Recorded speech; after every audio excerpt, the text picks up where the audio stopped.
Hello बच्चों, कैसे हैं आप सभी। आज मैं आप लोगों को पाठ 10 रविंद्र की कलम से इस पाठ को पढ़ाऊंगी।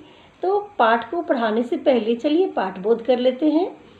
तो एक शौक स्वाभाविक प्रवृत्ति है। प्रत्येक मनुष्य का कोई ना कोई शौक होता है।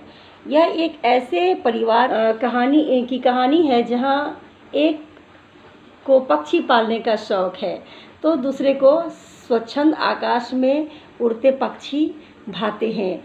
तो इस पाठ में यही बताया गया है कि हमें कभी किसी को कैद नहीं करना चाहिए, किसी भी पक्षी को हमें कैद नहीं करना चाहिए, क्योंकि हर कोई आज़ाद है, हर कोई स्वतंत्र है। खुद को एक दिन कैद करके देखिए तो आपको पता चलेगा कि कैद करना क्या होता है।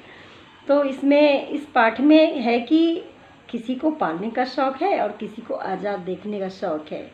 चलिए हम लोग पाठ प्रारंभ करें। यहाँ पर रविंद्र, जो कि इस कहानी के लेखक हैं, रविंद्रनाथ ठाकुर, यही है इस कहानी के लेखक।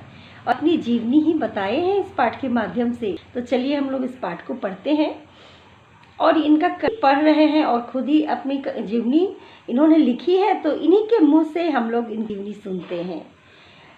हमारा घर बहुत बड़ा था, आसपास के घर भी बड़े थे। कई घरों की छतें एक दूसरे से सटी हुई थी।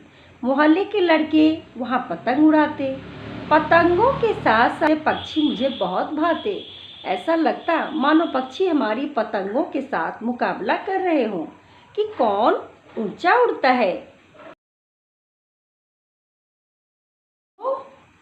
उन दिनों लोगों को घरों में पक्षी पालने का बहुत शौक था।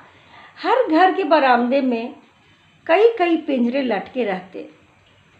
रंग बिरंगी चिड़िया बंद पिंजरे में चीखती चिल्लाती, पंख फड़फड़ाती रहती। उनकी आवाज़ों से मेरा मन दुखी हो जाता। मुझे नीले आकाश में उड़ते पक्षी अच्छे लगते थे। मेरी मझली भाभी को भी चिड़िया पालने का शौक हुआ। वे कई दिनों से कुछ पक्षी लाने की बात कर रही थीं। मैंने जब सुना तो भाभी से विनती की वे पक्षियों को न लाएं। पिंजरे में कैद पक्षी अच्छे नहीं लगते। मैं उन दिनों 8-9 वर्ष का बालक ही था। मेरी बात कौन सुनता। भाभी 4 रंग बिरंगी चिड़िया और नया पिंजरा ले आई। पिंजरे में बंद पक्षी चिल्ला रहे थे। भाभी हंस हंस कर पड़ोस की औरतों को रंग बिरंगी चिड़िया दिखा रही थी। वाह, कितनी सुंदर चिड़िया है। सभी खुश थे, बस मैं ही उदास था। मैंने भाभी से कहा, यह ठीक नहीं है। इन प्राणियों ने आपका क्या बिगाड़ा है जो इन्हें कैद कर पिंजरे में डाल दिया है।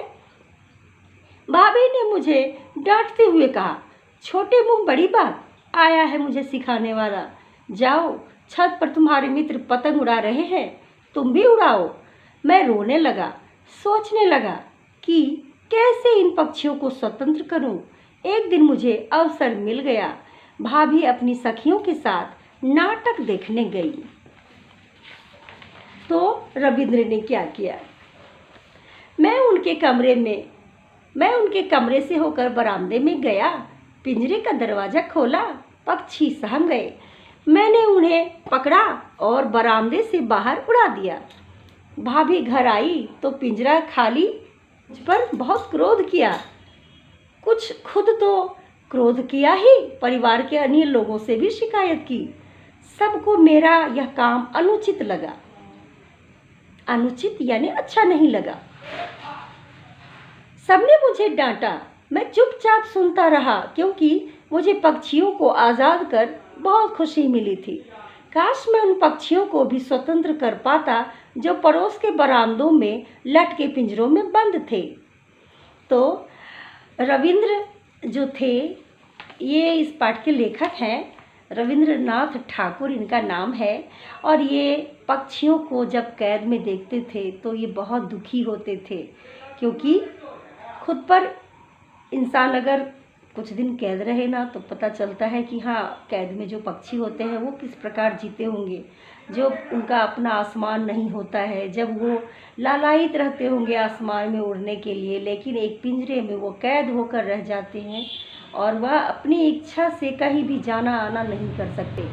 जो खाने मिले वही खाना है, जहाँ जाने मिले वहीं जाना है, अपनी इच्छा से कुछ भी नहीं कर सकते। इस बात को लेकर रविंद्र बहुत दुखी रहते थे।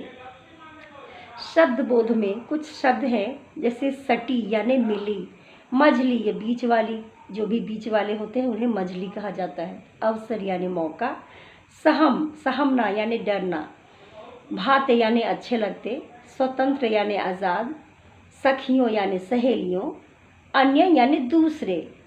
तो इस पाठ से आप लोगों ने देखा कि किस प्रकार कैद में पक्षी के रहने से रविंद्र का मन दुखी हो जाता था। भाभी ने किस प्रकार उन्हें फटकार लगाई और भाभी के फटकार से ये रोने लगे।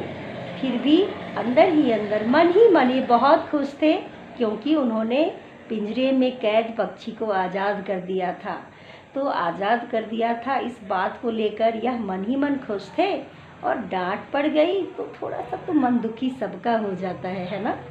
इसके साथ ही इस पाठ को समाप्त करते हैं। इस कक्षा को समाप्त करती हूँ और अगली कक्षा में अगले पाठ को लेकर के पुनः मैं उपस्थित होंगी। धन्यवाद।